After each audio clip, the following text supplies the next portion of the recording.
You know, I remember when I was a young boy, I found myself in a cemetery. In fact, I was with a lot of my friends, and my older brother was with us. Well, my older brother knew exactly how to push the right buttons with me. And he told the scariest ghost stories around. And he said, as we were in the cemetery, he said, "Hey, Jeff, I know, let me tell you a ghost story."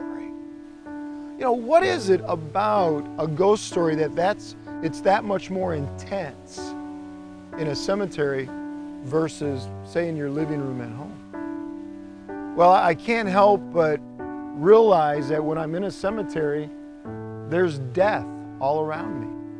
I look at this tombstone and I see the son of Byron and Susan. He died 1893.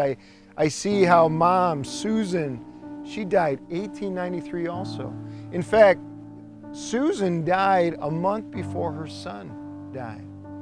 And so when I read the tombstones and I walk around, I can't help but think, first of all, what did they die of? What did they look like?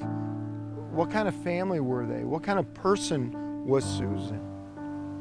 And the biggest thing that I ask myself is, where are they today?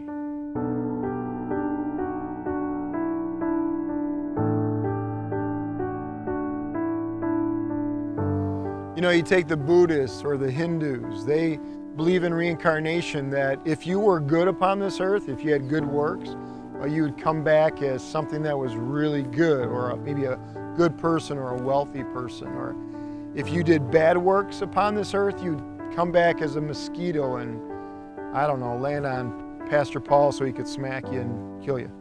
Even in Catholicism, there's been that belief for years that when you die, you just go to a place called purgatory.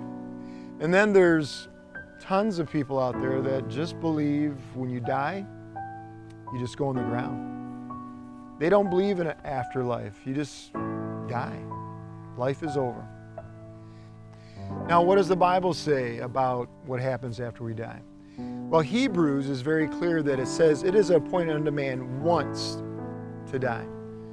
Not twice, not 3 times, not coming back as an animal or something like that, but just one time, one shot at this.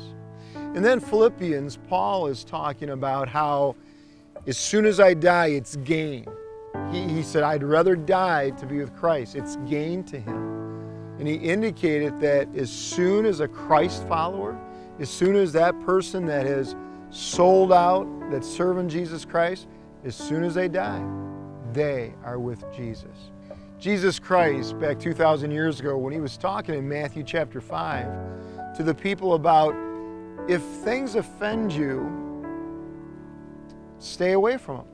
And he was saying, basically, if your right arm offends you, cut it off. If your eye offends you, pluck it out. He wasn't literally saying do those things, but he was symbolizing it and saying, if these things are making you sin against him, if they're making you sin against God and keeping you from heaven, that he was saying it's better for you to enter the gates of heaven without a right arm or without an eye than to enter the gates of hell with both arms or with both eyes. He was indicating very strongly that as soon as we die, we'll be in one or two places, either hell or heaven.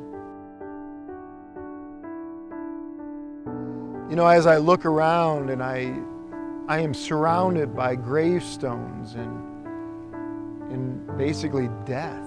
I'm in the middle of the cemetery, and I have this one question that is going around and around in my head that I have to ask you this.